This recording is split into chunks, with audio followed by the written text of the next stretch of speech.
Welcome back to my channel, Masses32210. I'm your host today. This video is on rust removal by electrolysis. Something simple, easy, and should be quick and efficient too. I've done a little bit of research on this. What we got today is going to be just simple household stuff that you can use to remove a lot of rust. Plastic bin of your choice, depending on the size of the part that you want to remove rust from. What I have today is it's like a little lamp thing my neighbor was throwing away, and I thought it was kind of unique, so I decided, well, let me try this experiment on it. I got just a simple Rubbermaid bin. Just use 4 clamps, a little bit of wire, and what I did, if you notice, there's a copper wire that runs around, and basically this is just raw steel, just angle iron, any kind of steel that you can find. What you're going to do is use that to become your sacrificial anode. Besides that, I mean, this is pretty well easy. As you see, basically you're going to run positive 12 volts to all your steel parts. You're just going to, what I did was I started here, run the wire around. It just runs all the way around, just it's being held in place by the clamps. The clamp just holds the steel, holds the simple wire in place. Simple and easy to do.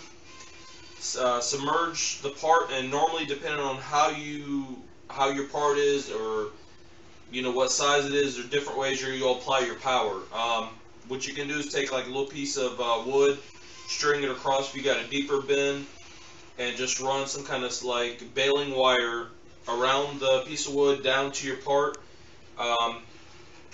That part will end up being negative. The sacrificial anode is going to end up being positively charged. Start off, set up all the anodes, put your part in the water, go ahead and fill it up. And the most important other part we're going to need besides the battery charger is, this one's going to be the best. This is the Arm & Hammer Super Washing Soda. The main ingredient in this is going to be sodium, I done lost it now. It's sodium carbonate. Simple chemical reaction with a little bit of power. Now we got this thing filled up. Just open her up. There's a lot of people I've seen will, all I'm going to do is just drop some in. Nothing crazy about it. Take my positive lead for my battery charger. We're going to attach it right there. And what I'm going to do with the negative, it's because I have a different kind of metal here. I'm just going to attach it here at the top, and I know that's going to ground out. The reason I'm doing that is you got to be careful of this process.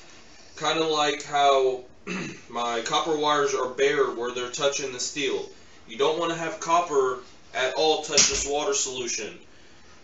If you do, you're going to get this green slimy type sludge all over the part, all over in the water. It creates a different kind of chemical compound. Well, let me just get in here. As you see, just as soon as this stuff touched the water, kind of want to harden up. So I'm going to just use my hand, mix it up, break it up a little. Because what I'm looking for here is going to be a chemical reaction. So I want to get this stuff really mixed in.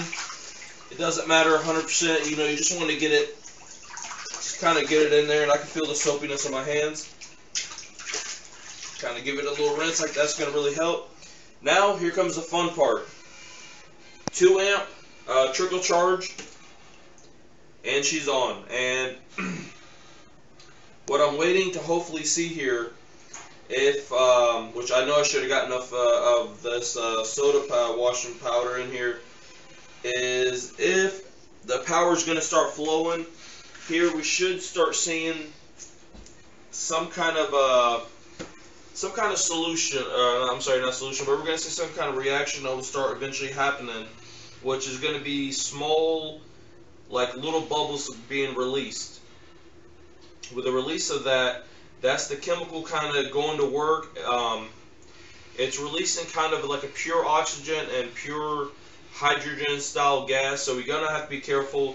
It's supposed to be done in a well ventilated area, but the garage should work just fine. I mean, it's separate from the house.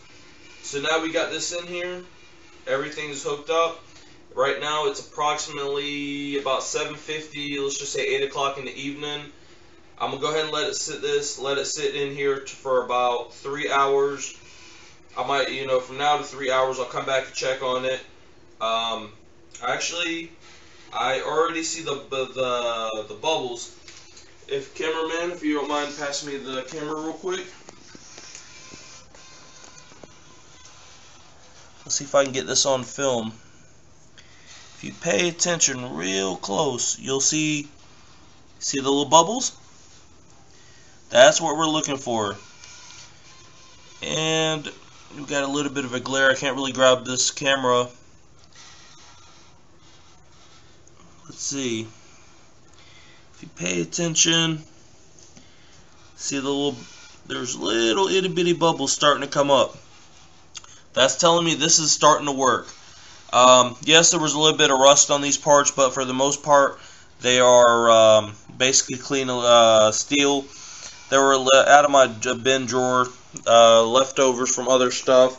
I always keep them around because you never know what we'll end up doing in this shop. So, simple and easy to recap.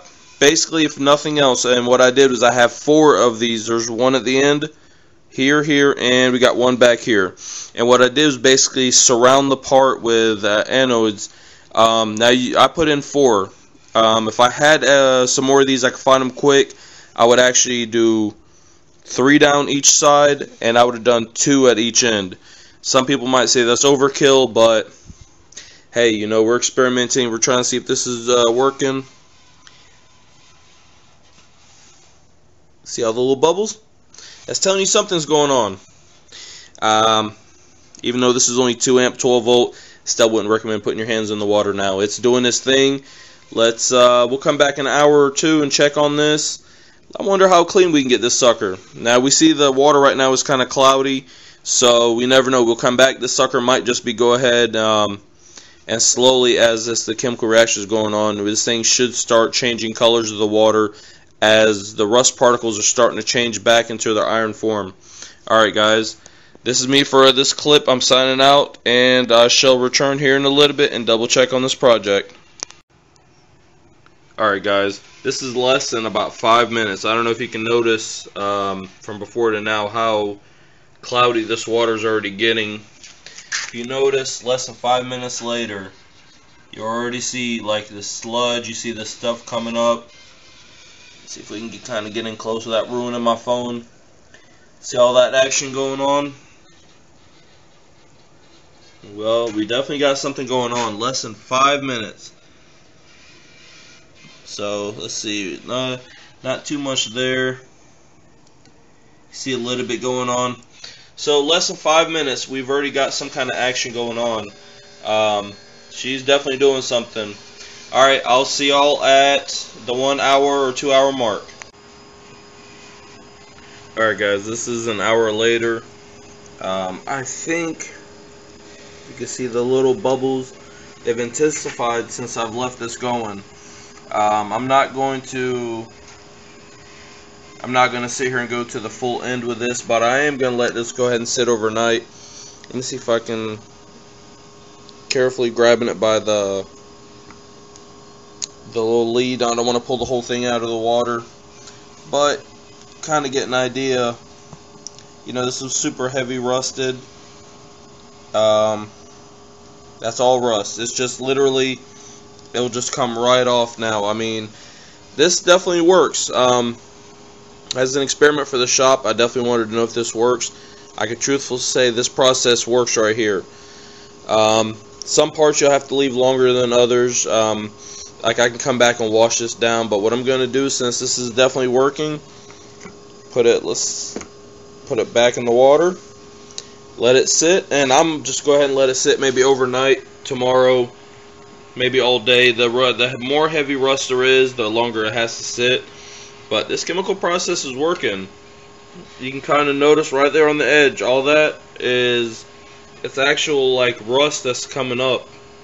It's rust, and it's kind of, the chemical reaction is definitely, it's breaking it down. So the reason you use this process, it's, if If you got anything delicate, thin metal that you don't want to sandblast or grind on, this would be definitely an easy method. Not quick, depends on the level of rust, but hey, if it works, it works. Guys, hey, please rate, subscribe.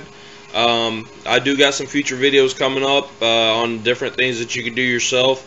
I'm thinking homemade weapons, something quick, easy, and effective. So guys, hey, check me out.